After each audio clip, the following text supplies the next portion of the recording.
for having me. It's a pleasure to join this workshop. Probably before I dive into this, I'm going to comment on two questions that you asked me before.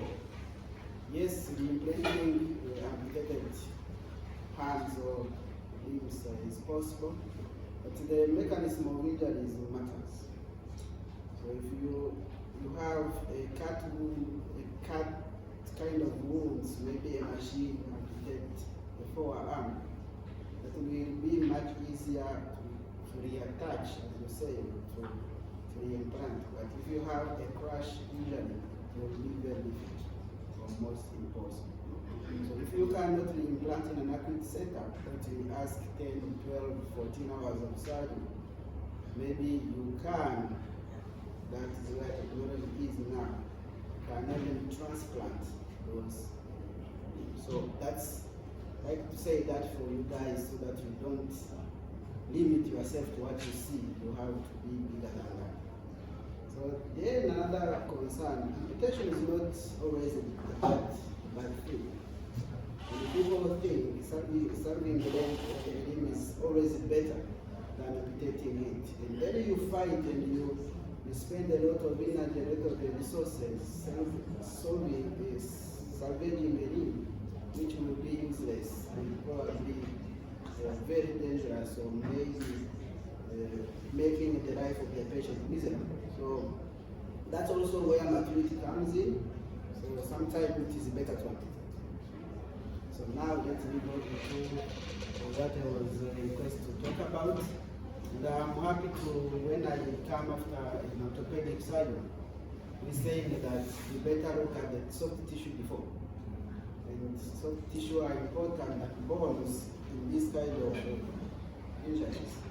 So imagine that a bone is broken. Remember, if a bone can be broken, what is happening to the soft tissue around it is much more dangerous to that, because bone is the most strong structure around there. So if it is broken, it means the others are devastated. So please take care of that, and remember that the most important thing to do in open fractures is to care about soft tissue. So this is a very complex area in terms of reconstruction. So I choose to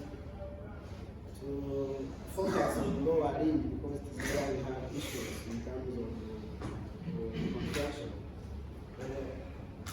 It's a multidisciplinary kind of approach, so multiple people may intervene, but orthopedic people are there for the bone part of it, so plastics or others are also coming to help to manage the soft tissues.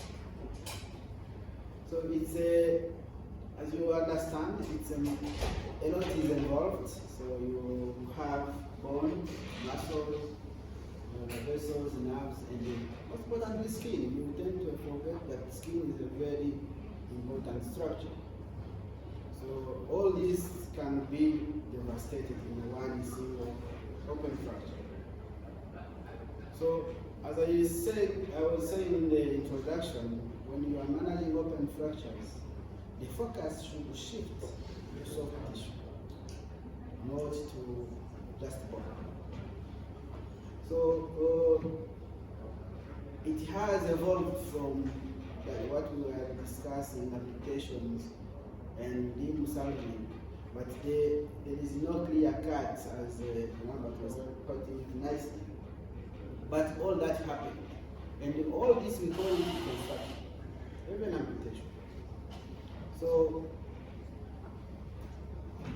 if salvage is not achieved,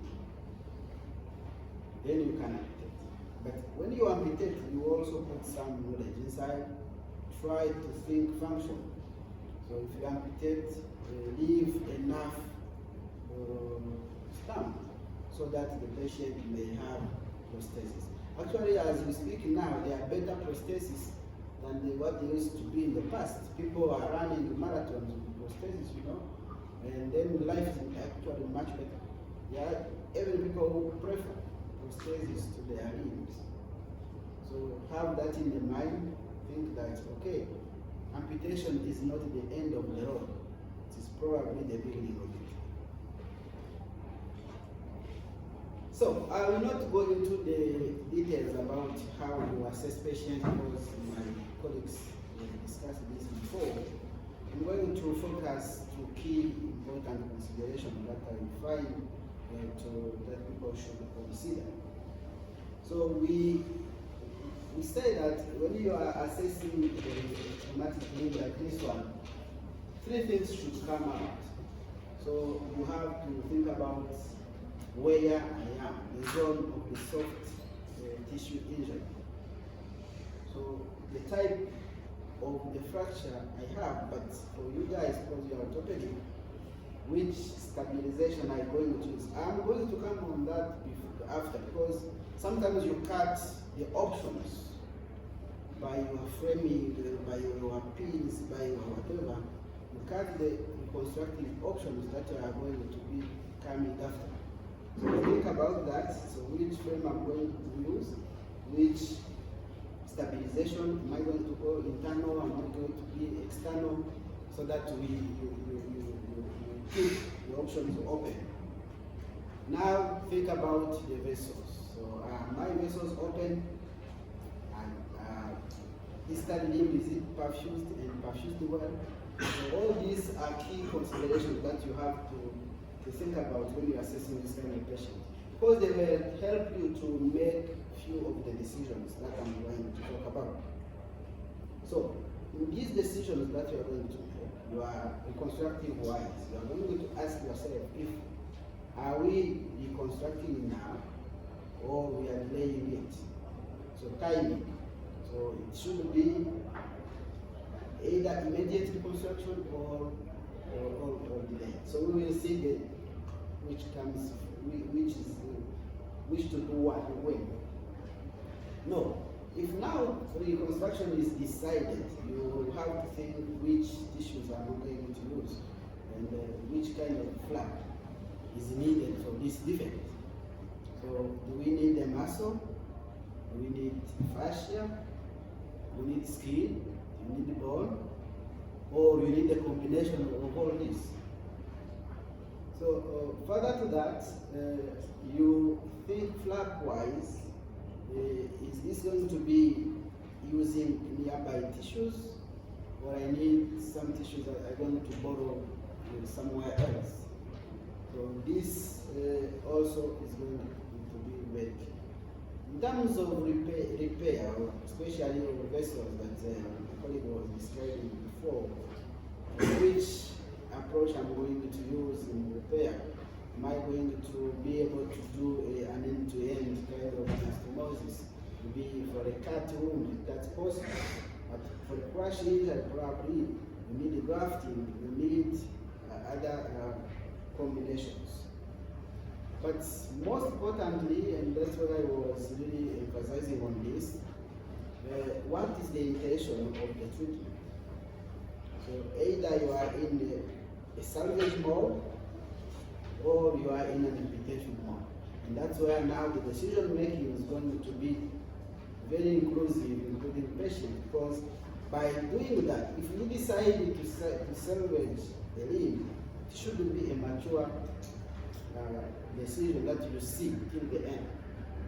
If you decide to amputate, same. So those are a number of decisions that you are going to take as you are assessing this kind of patient.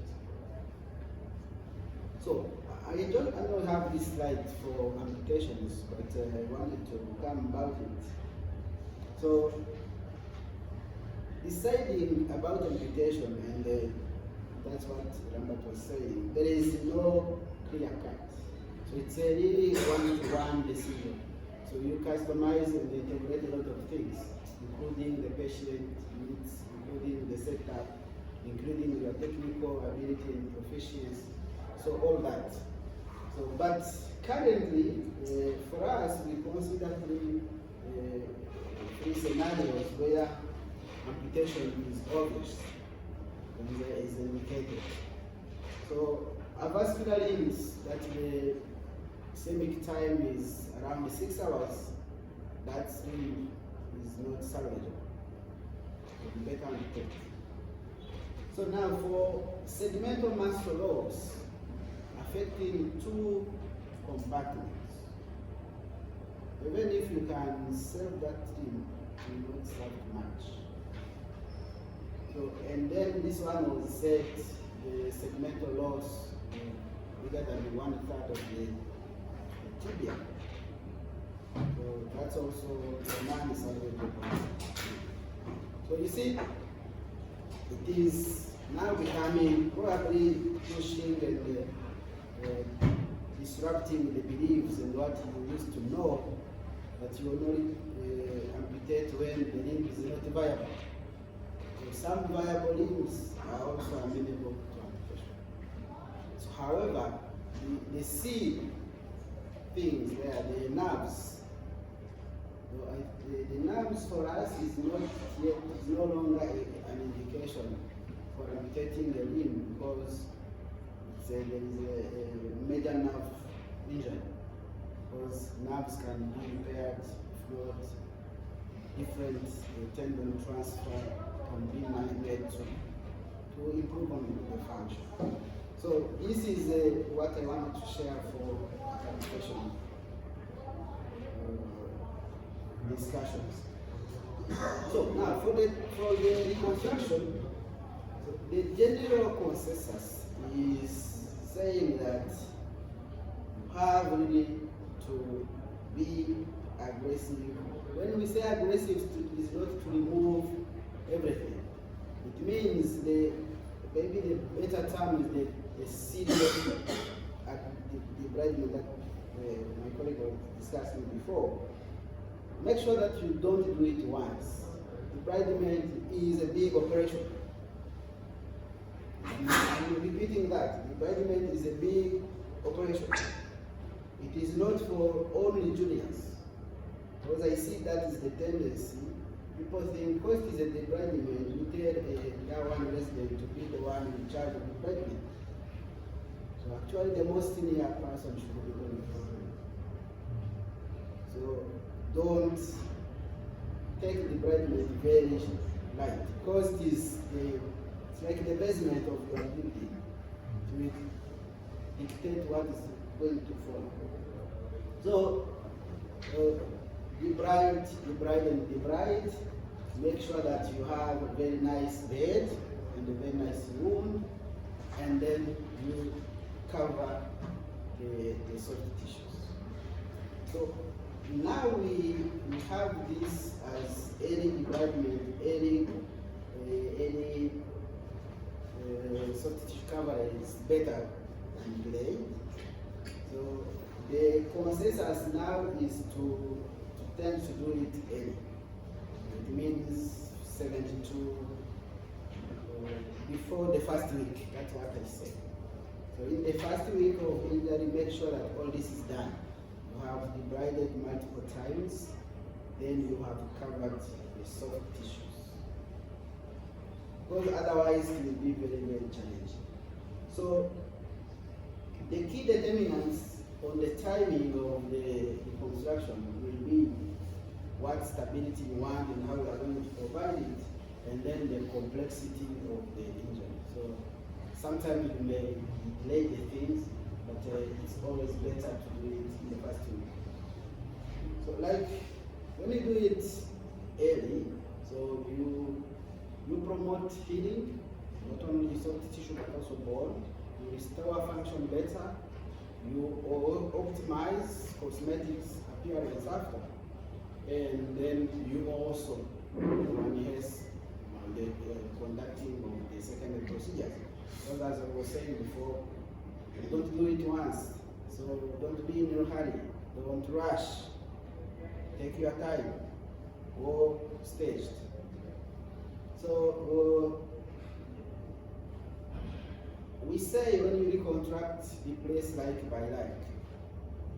If you lose a muscle, you put a muscle. If you lose a skin, you put a skin. You lose a fascia in the skin, you do the same that way. So this that you see there is a patient we did some time back, and it was having a huge loss of soft tissues on this limb. And this is a free ELT flap, by the way. But when you see what was lost, essentially was subcutaneous tissues, the tibia was exposed all over, but the muscles were there. So that's why we decided to put an ELT flap like this. Vascular injury treatment. This is really very important for us. So there is little evidence showing that fixing bones before improve outcome. I'm not saying stabilizing. Stabilizing doesn't mean fixing. But sometimes people have an injury, a vascular injury, and people come in, put in pins, and they and then they delay actually the vascular salvage. But when I would prefer that you come, you salvage the vessels first, maybe sprint, and then come later. So there is no benefit to go in the fix before you repair the vessels. So if you are belonging and you have 3 vessels who are injured, so let's say the PTA, posterior tibial artery, and the tibial artery, and probably the peroneal artery are injured. So just repairing one is enough in this kind of setup.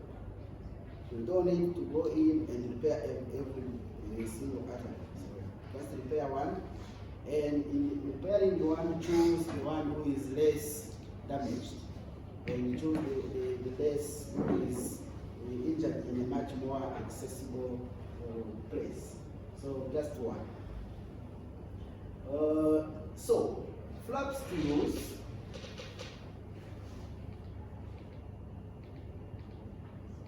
Sorry about that. It's okay. I don't know how to get rid of this. There we go. Good. So we can use different flaps from muscles. We mainly use muscle flaps and the fasciocutaneous flaps. So for muscle flaps, we like them because they high vascularity and they able to close dead space if they are. They are used to say they resist better to infection. It is not true. It is not necessarily true. So like the fasciocutaneous flaps, the studies out there are showing that they are the same. So the issue with them is that they also bring another donor site mobility. If you take someone's LD, if you take a gracilis or vastus, so there is some degree of morbidity you are creating there, but you have no choice. But mainly for the lower limb, we will see it a little bit later. We use the gastrocnemius and the soleus, and we will tell you where to use them. So for the fascial flaps, we prefer fasciocutaneous flaps in lower to intermediate energy injury, and then when they don't need a bigger size. But as you saw in the other picture I was saying, you can also extend that to bigger defects when you use maybe an LT flap, because it's a big flap that you can harvest over the thigh. But it's better when you limit the density, because you may end up having thick necrosis. So they can be adipose fascial for foot reconstruction, because there you don't need the bulky kind of flaps. So the other ones, the examples in here, it's a reverse soatal flap, you know it, the propeller flaps, keystone flaps, that kind of low polygonal flaps. So That's what I was saying before, that there is no big difference. Statistically, there is no difference between fasciocutaneous flaps and muscle flaps in terms of resistance to all of this.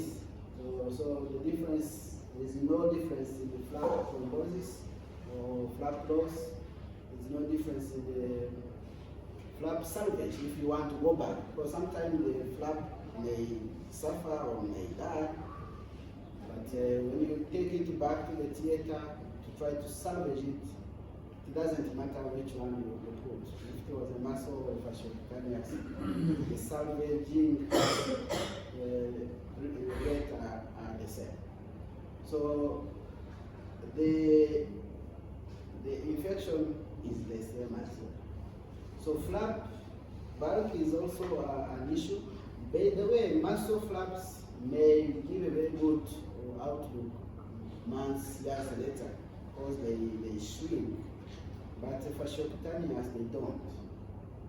So if you put a bulky, for those who have, we are lucky here because our people are very slim. But if you are in a centers where people are obese, and you take a very big, bulky LT, you put it there, it will stay there for long or forever. So that's what I was meaning.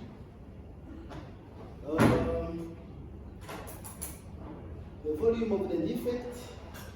So as I was saying, if you have a big dead space or a tunnel in muscle flaps or chimeric flaps, the chimeric flaps uses the combination of tissues, so are the best one to use. So if you're talking about the contouring of the limb, so if you have very superficial bones like tibia, ankle foot, then you need very thin, pliable fasciocutaneous flaps. So for the secondary bone, this one is reconstruction and hardware. So then your fasciocutaneous flaps will be very good, because these ones are capable of undergoing angiogenesis of the dermal plexus. Then you can elevate them, and when you come later, and then you put your nails inside. But if it is a muscle, think twice, because it can die even years later. So that's probably the most important thing that I want to share with you. The options that we have in the lower limb that you should know. For even you cannot do them, but I will even be happy that you can. But if you can't, at least know about them and don't kill them. So if you have your thirds in the leg, so the upper third means from the knee, upper third. So the options that we have there are muscle flaps. So the gastrocnemius muscle is very good there, if it is a muscle flap. So you can use local flaps there if the defect is small. Some perforator based kind of flaps, some keystone flaps or rotational random flaps. So that is possible if the defect is small. But if you need really a serious reconstruction, the gastrocnemius muscle is the best there. So in the middle, the muscle we like to use there is the soleus. And it can cover all the defects in the middle third. So on the lower third, it is where the problems are. So lower third of the leg, the options are very small. Very, very small. So the only option we have is to do free flaps. But for us who have been long without free flaps, it's like when you are blind, you know how to navigate. So we do a lot of reversal sorted flap, so which is a fasciocutaneous flap that we use quite often to reconstruct the lower thirds. And this is very precious to us. Please don't cut it when you are doing your incisions. So you should know how to design it between the two heads of the gastrocnemius muscles. So take like 8 centimeters there and don't put anything there. And it is based on the slow arteries, were actually perforators of the peroneal artery. Also that zone, don't put anything. So that's it. So it's very important to us. So this one is going to be our important flap for lower third if we cannot do free flaps. So, but now we do free flaps there. But all the patients are not candidates for free flaps. So you have to decide on those flaps. So as I say, in other considerations that we can try to do around those small defects are the piston flaps, propeller flaps. This is all perforator-based kind of flaps. But we can also go to the other leg and try to bolt. And when everything is not possible, we can do the traditional cross-bolt flap, try to use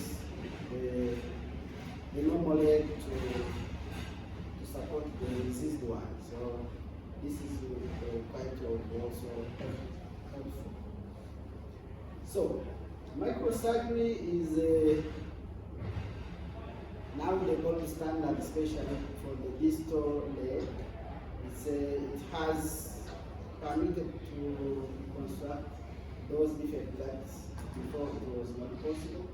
And with the advances in super microsurgery, I say super microsurgery, it means microsurgery which use very, very small vessels, like below 0.8. And that one you are able to do that technically, and you have a very good microscope. You want you to do that, then you can construct almost everything. So that's I think before the last slide that was to discuss this kind of emerging trends. So for the composite tissue transfer and transplantation, like vascularized knee, lower limb segments, transplantation, all those are coming to complement the existing constructive options that we used to have. So free functioning muscles, so that you bring nerves, bring everything together, then your muscles are functioning. So it's a growing area, the reconstructive, and as you saw, it is now becoming a standalone specialty, the orthoplastics, so that people can push it to the extent. So I hope that few of the orthopedic people in this room may now start thinking, specializing in orthoplastics, because we can have those skills. If you know orthopedics, when you add this, you are superb. So thank you very much.